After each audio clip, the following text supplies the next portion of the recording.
ये ज़ादे हैं, सबका नस्ल जो इमाम ज़ैनुल आबिदीन तक जाता है। हाँ जी, हजरत इमाम ज़ैनुल आबिदीन रज़ी अल्लाह ताला अन्हु की अम्मी जान का नाम जो है ना वो हजरत शहर बानो है। हजरत इमाम हुसैन पाक रज़ी अल्लाह ताला अन्हु की फिरासत पर कुर्बान जाएं, अगर वो चाहते तो करबला से अली असगर वापस आ सकते थे। सुभान अल्लाह। अगर वो चाहते तो करबला से हजरत अली अकबर भी वापस आ सकते थे, पर हजरत इमाम ज़ैनुल आबिदीन को ही करबला से आपने क्यों वापस भेजा? क्योंकि आपकी फिरासत देख रही थी कि मेरी नस्ल, सैयद की नस्ल जो है वो इनसे आगे चलेगी, और आपको पता था कि हजरत इमाम ज़ैनुल आबिदीन की अम्मी जान हजरत शहर बानो से जिसने निकाह किया है वो हजरत फरूक आजम है। यानी बताया ये है जो सैयद होगा वो फरूक आजम का आदम भी जरूर करेगा, क्योंकि इमाम ज़ैनुल आबिदीन की अम्मी जान हजरत शहर बानो से हजरत इमाम हुसैन का जिसने निकाह किया है वो अमीरुल मोमिनीन फरूक आजम की जात है। अल्लाहु अकबर। और फिर ये इलाका फतह हुआ गालिबन ईरान का, तो शहजादी थी, जब शहजादी को लाया गया अमीरुल मोमिनीन की बारगाह में, तो अब सवाल उठा कि ये शहजादी है तो इसका निकाह किससे होगा? किसी ने कहा शहजादे से होगा, किसी ने कहा शहजादे से होगा, उसने कहा अच्छा हजरत फरूक आजम के बेटे से होगा। हाँ जी, फरूक आजम के बेटे से होगा। तो फरूक आजम ने सुन लिया और फरमाया शहजादा मेरा बेटा नहीं है। सुभान अल्लाह का यार, फरमाया शहजादा मेरा बेटा नहीं है। आज तो हर बंदे को शहजादा कह देते हैं, असल शहजादे तो ये हैं और जिन पर लफ्ज़ शहजादा जचता है वो इमाम हसन की बात है, इमाम हुसैन की बात है। फरमाया मेरा बेटा शहजादा नहीं है। सुभान अल्लाह कहिए। रहमा बैनहुम, याद है ना? जब मैं पूरी आयत नहीं पढ़ रहा, इससे रहमा बैनहुम तो 3 घंटे लग जान, पूरी आयत तो फिर सारी रात ही लंघ जानी है। यानी अच्छा, मैं अर्ज कर रहा था, मैं बिल्कुल वक्त मेरे सामने है, मैं अल्लामा साहब का हमने बयान सुनना है, तेरी गल्ला मैं याद की हो तो सुनावा ना अंदर से कुरान जो देना है, कहो जरा सुभान अल्लाह। अच्छा, मैं क्या अर्ज कर रहा था, हजरत शहर बानो से निकाह की बारी है, लोगों ने कहा शहजादे से होगा। फरूक आजम ने फरमाया मेरा बेटा शहजादा नहीं है, शहजादा हुजूर का बेटा है। हजरत इमाम हुसैन से निकाह किया। और फिर दूसरी रिवायत सुनिए, ईरान की एक शहजादी नहीं 3 शहजादियां आई, तो फरूक आजम ने एक से निकाह किया इमाम हुसैन का, एक का निकाह किया हजरत सिद्दीक़ अकबर के बेटे से, एक का निकाह किया अपने बेटे से, और ये तीनों आपस में हो गए हम जुल्फ। सुभान अल्लाह। ये है रिश्तेदारियां, ये है रहमा बैनहुम की तफसीर। सुभान अल्लाह। कहो जरा अगली बात सुनिए। और अगर आपको याद हो तो ये नामा रिश्ता है। हजरत सुकैना, जिसको आम लफ्जों में सकीना बोलते हैं, हजरत सुकैना का निकाह पहले हजरत इमाम हसन से हुआ, और उनकी शहादत के बाद उनका जिनसे निकाह हुआ वो मुसअब बिन जुबैर है। अब आप कहेंगे मुसअब बिन जुबैर, एक सहाबी का नाम है मुसअब बिन उमैर, ये है मुसअब बिन जुबैर। ये मुसअब बिन जुबैर जो है ना, ये सिद्दीक़ अकबर के नवासे लगते हैं। सुभान अल्लाह। हुजूर की शेर खुदा की नवासी, सिद्दीक़ अकबर के नवासे, निकाह हो रहा है, रिश्ता हो रहा है। ये प्यार नहीं है तो और क्या है? रहमा बैनहुम। अब आ जाइए फरूक आजम, कहिए जरा सुभान अल्लाह रज़ी अल्लाह ताला अन्हु। हजरत पहला आपका रिश्ता हुजूर से है कि हजरत हफ्सा का निकाह, अब आपकी शहजादी हजरत हफ्सा रज़ी अल्लाह ताला अन्हा, उनका निकाह जो है वो हुजूर से हुआ, यानी आप भी हुजूर के ससुर लगते हैं। दूसरा, हजरत अली उल मुर्तजा शेर खुदा करमल्लाहु वजहुल करीम, आपकी शहजादी हजरत उम्मे कलसूम रज़ी अल्लाह ताला अन्हा, हजरत उम्मे कलसूम का बाप हजरत शेर खुदा है, आपकी अम्मी जान हजरत सईदा ज़हरा पाक हैं। हाँ जी, हजरत फरूक आजम शेर खुदा के घर हाजिर हुए और आकर अर्ज किया कि ऐ शेर खुदा, मैं ये चाहता हूं कि मेरा रिश्ता आपके घर हो जाए। और वजह भी बयान फरमाई। फरमाया कि सरकार ने फरमाया कुल्लु हसबिन व नसबिन यनकतियु यौमल क़ियामा। फरमाया हुजूर ने फरमाया क़यामत के दिन सारे रिश्ते जो है वो खत्म हो जाएंगे, पर मेरा रिश्ता कायम रहेगा।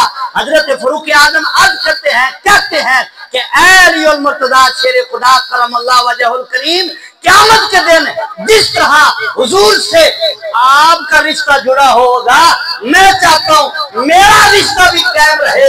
इसलिए मैं चाहता हूं कि आपकी शहजादी से मेरा निकाह हो जाए। तो हजरत अलीउल मुर्तजा की बेटी हजरत उम्मे कुलसूम का जिनका निकाह हुआ है वो अमीरुल मोमिनीन फारूक आजम की जात है। अल्लाहु अकबर। फारूक आजम के घर हजरत अली की बेटी है, तो आप हजरत शेर खुदा के क्या लगे? दामाद है। क्या लगे? हजरत जाफिर, इमाम जाफिर सादिक से किसी ने मसला पूछा, कहा कि जब किसी औरत का खामद फौत हो जाए, ये तवज्जो से सुनिएगा, जब किसी औरत का खामद फौत हो जाए तो उस औरत को इद्दत किस घर में गुजारनी चाहिए? खामद के घर गुजारे या बाप के घर? यानी जहां वो रह रही है उसके खामद का जो घर है वहां इद्दत 4 महीने 10 दिन गुजारे, या अपने बाप के घर चली जाए वहां इद्दत गुजारे? तो हजरत इमाम जाफिर सादिक ने फरमाया बाप के घर भी गुजार सकती है। अब दलील क्या दी? दलील इमाम जाफिर सादिक ने दी, मसला भी बताया, अकीदा भी बताया।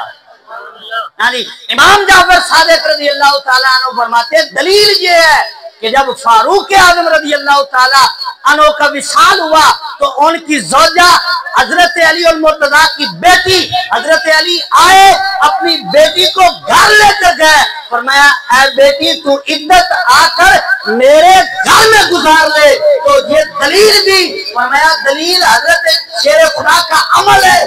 दलील देकर फिर उनका रिश्ता भी बता दिया। फरमाया देख वो रिश्ते ले भी रहे हैं, रिश्ते दे भी रहे हैं। सुभान अल्लाह रहमा बैनहुम।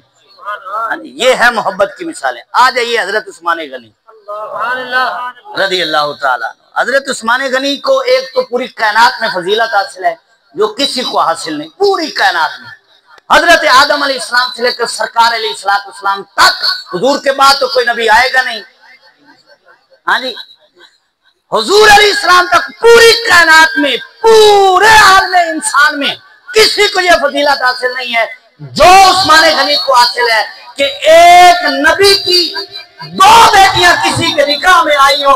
ये सिर्फ हजरत उस्मान गनी को हासिल है। इस वजह से आपको ज़ुन्नूरैन का लक़ब हासिल होता है। ज़ुन्नूरैन ये इसलिए कि यके बाद दीगरे हुजूर की 2 शहजादियों का निकाह आपसे हुआ, एक रिश्ता, दूसरा रिश्ता हुजूर से। हजरत उस्मान गनी के दादा अब्दे मन्नाफ और हुजूर अलैहिस्सलाम के दादा तीसरी जगह पर अब्दे मन्नाफ, यहां जाकर जो है रिश्ता जुड़ जाता है, खानदान एक ही है। यानी हजरत उस्मान गनी और हजरत प्यारे आका करीम अलैहिस्सलाम की जात, ये अब्दे मन्नाफ तीसरे दादा में जाकर खानदान एक ही हो जाता है। और हजरत उस्मान, ये बात वजह से सुनिएगा जरा, सुभान अल्लाह कहिए। हजरत उस्मान गनी रज़ी अल्लाह ताला अन्हु की अम्मी जान का नाम है उर्वा और आपकी नानी का नाम है उम्मुल हकीम बैदा। ये उम्मुल हकीम बैदा कौन है? ये हुजूर अलैहिस्सलाम की सगी फुफ्फी लगती हैं। ये हजरत अब्दुल्ला हुजूर के अब्बा जान की सगी बहन है। और अगली मजे की बात करूं, ये जो हुजूर की फुफ्फी उस्मान गनी की नानी हजरत उम्मुल हकीम बैदा हुजूर अलैहिस्सलाम के दादा जान की बहन है। और मजे की बात ये है हुजूर के अब्बा जान उस्मान गनी की नानी जान हुजूर की फुफ्फी जो लगती है, ये एक ही मां से पैदा हुए और जुड़वे पैदा हुए। हजरत उस्मान गनी की नानी हुजूर की फुफ्फी ये हजरत अब्दुल्ला के साथ जुड़वे पैदा हुए हैं। ये रिश्ता है उस्मान गनी का हुजूर के साथ। और अगली बात सुनिए, हजरत इमाम हसन और हजरत इमाम हुसैन रजी अल्लाह ताला अन्हु, ये दोनों शहजादे उस्मान गनी के दामाद हैं। सुभान अल्लाह कहो यार, मैं देखा नहीं सुभान अल्लाह कितने आनी करामत सुनाई तो फिर सुभान अल्लाह आखनी, ऐस तो बड़ी करामत केड़ी हो सकती है। हजरत इमाम हसन, हजरत इमाम हुसैन रजी अल्लाह ताला दोनों उस्मान गनी के दामाद हैं। और पीछे मैंने कहा है कि दोनों का निकाह सिद्दीक़ अकबर के घर भी हुआ है। हाँ जी, यानी ये दोनों शहजादे जो है ना, शहजादे हसन हुसैन है, सिद्दीक़ के भी दामाद है, उस्मान के भी दामाद है, और फिर फरूक आजम इनके दामाद है, शेर खुदा के दामाद हैं। ये है रिश्तेदारियां। हजरत उस्मान गनी की एक बेटी है जिनका नाम है हजरत आयशा रज़ी अल्लाह ताला अन्हा। उनका निकाह हजरत इमाम हसन से हुआ। इमाम हसन की शहादत के बाद उनका निकाह हजरत इमाम हुसैन से हुआ। सुभान अल्लाह। ये है वो रिश्तेदारियां जो हजूर अलैहिस्सलाम के खानदान से इन सहाबा कराम की हैं। और आपका एक पोता है जिनका नाम है हजरत अब्दुल्ला। अब्दुल्ला के बाप का नाम है उमर। उमर के बाप का नाम है उस्मान। उस्मान गनी रज़ी अल्लाह ताला अन्हो का पोता, ये दामाद है हजरत इमाम हुसैन के, यानी हजरत इमाम हुसैन की बेटी फातिमा बिनते हुसैन। इनका निकाह हुआ अब्दुल्ला बिन उमर बिन उस्मान से रज़ी अल्लाह ताला। ये है रिश्ते ले भी रहे हैं, रिश्ते दे भी रहे हैं। मैंने इतने रिश्ते आपको गिनवाए हैं।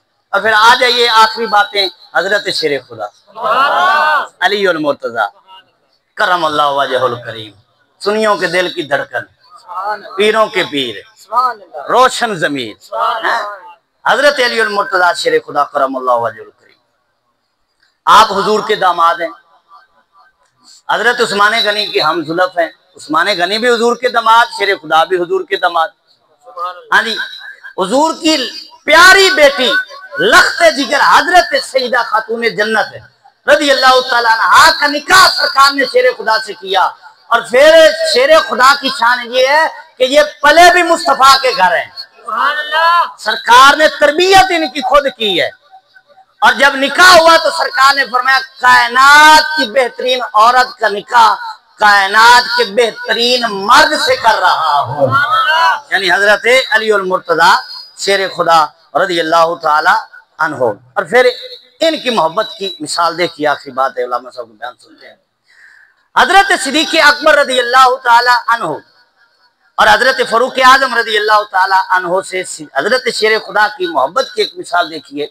हजरत इमाम हसन पैदा हुए, सरकार ने फरमाया नाम क्या रखा, तो अर्ज की हरब, फरमाया नहीं इनका नाम हसन रखना है। फिर इमाम हुसैन पैदा हुए, सरकार ने फरमाया नहीं इनका नाम हुसैन रखना है, तो जो है।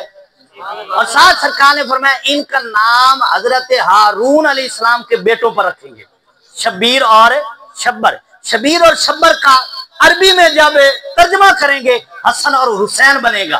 तो सरकार ने क्या बताया कि बच्चों के नाम रखे जाते हैं बुजुर्गों के नाम पर। अल्लामा साहब ये आपकी नजर है। और बात आखिरी है, फिर सारियां थोड़ी नजर होनी है। सुभान अल्लाह। अच्छा, मैं क्या अर्ज कर रहा था, हुजूर ने एक बताया तरीका बताया शेर खुदा को कि नाम रखो बुजुर्गों के नाम पर, नाम रखो बुजुर्गों के नाम पर। हजरत इमाम हसन, हजरत इमाम हुसैन और एक शहजादे का नाम मोहसिन भी रिवायत में आता है। ये नाम रखे हुजूर ने तजवीज फरमाए और अल्लाह ताला की तरफ से तजवीज फरमाए। हुजूर ने फरमाया जन्नत से नाम आया है। हाँ जी, सरकार ने तरीका बताया, ये तवज्जो से बात सुनिएगा। हुजूर ने तरीका बताया कि नाम रखने हैं बुजुर्गों के नाम पर, नाम रखने हैं बड़ों के नाम पर। उनका नाम तो हजरत शेर खुदा ने पहले हरब रखा, पर सरकार ने फरमाया इनका नाम हसन हुसैन रखो। और फिर हजरत खातून जन्नत सलामुल्लाह अलैहा हुजूर की शहजादी के विसाल के बाद हजरत शेर खुदा ने और भी निकाह किया, आपकी औलाद और भी हुई, औलाद हुई। 18 तक रवायत है कि आपके बेटे थे, 18 बेटे आपके हुए, पर किसी का नाम हरब नहीं है। जबकि पहले चाहते थे ना नाम हरब रखूं, हुजूर ने हसन हुसैन रखा। फरमाया अपने बुजुर्गों के नामों पे नाम रखते हैं। तो फिर हजरत अली को पता चल गया कि नाम कैसे रखना है। फिर बाद में किसी का नाम हरब नहीं रखा अल्लामा साहब। फिर बाद में जो नाम रखे, एक का नाम अबू बकर रखा, सुभान अल्लाह। एक का नाम उमर रखा और एक का नाम उस्मान रखा, हराब नहीं रखा है। अच्छा फिर नाम देखिए, अबू बकर बिन अली, उमर बिन अली, उस्मान बिन अली। हाँ जी, हमारे यहाँ तो ये रवाज है ना कि नाम एक ही पुकारा जाता है। हाँ जी, मसलन इकबाल, सात बाप का नाम नहीं, यूनुस बाप का नाम नहीं, गुलाम रसूल बाप का नाम नहीं। लेकिन अरब में ये है कि जब नाम पुकारा जाएगा ना, सात बाप का नाम आएगा। आज भी क्या बात है, अरब में जब नाम पुकारा जाएगा तो अकेला नहीं, डबल नाम, ठीक है ना। जब भी हम खुतबे ही जुमे का खुतबा सुनते हैं तो आप सुनते हैं कि नाम उमर बिन खत्ताब, उस्मान बिन अफ़ान, अली बिन अबी तालिब। जब बाप का नाम आता है तो हजरत शेर खुदा ने नाम अपने बेटों का रखा कि जब बेटों का नाम आएगा तो साथ मेरा भी नाम आएगा, यानी अबू बकर के साथ भी मेरा नाम होगा, उमर के साथ भी अबू बकर बिन अली, उमर बिन अली, उस्मान बिन अली, ताकि जमाने वालों को पता चल जाए अबू बकर भी मुझसे जुदा नहीं है, उमर भी मुझसे जुदा नहीं है, उस्मान भी मुझसे जुदा नहीं है। कौन कहता है कि हम तुम में जुदाई होगी, ये तुसी पढ़ रही हो। जुदाई होगी। अल्लाह अकबर, ये है नाम रख कर बताया है। अच्छा फिर आखिरी बात है, मदीना शरीफ जाएं, मदीना शरीफ जाएं तो मदीना शरीफ में सरकार अलैहिस्सलाम के रोज़ा ए मुबारक में दो मज़ार और भी हैं, है ना जी, अबू बकर और उमर रज़ी अल्लाह ताला अन्हो। मदीना शरीफ में सरकार अलैहिस्सलाम के मज़ार मुबारक में रोज़ा अनवर में दो मज़ार और है। एक का नाम अबू बकर है और दूसरे का नाम उमर है। फिर चल जाए करबला में जो हजरत इमाम हुसैन का मज़ार है, उसी मज़ार में दो मज़ार और भी है। एक का नाम अबू बकर है, दूसरे का नाम उमर है। जहां भी अबू बकर साथ है वहां भी अबू बकर साथ है, यहाँ भी उमर साथ है, वहां भी उमर साथ है। और तुम जुदा कैसे कर सकोगे? हुजूर ने भी साथ है, अबू बकर को रखा, उमर को रखा, हजरत इमाम हुसैन ने भी साथ अबू बकर को रखा, उमर को रखा रज़ी अल्लाह ताला अन्हुम। ये है मोहब्बत की मिसाल, रहमा बैनहुम। नारा तकबीर, नारा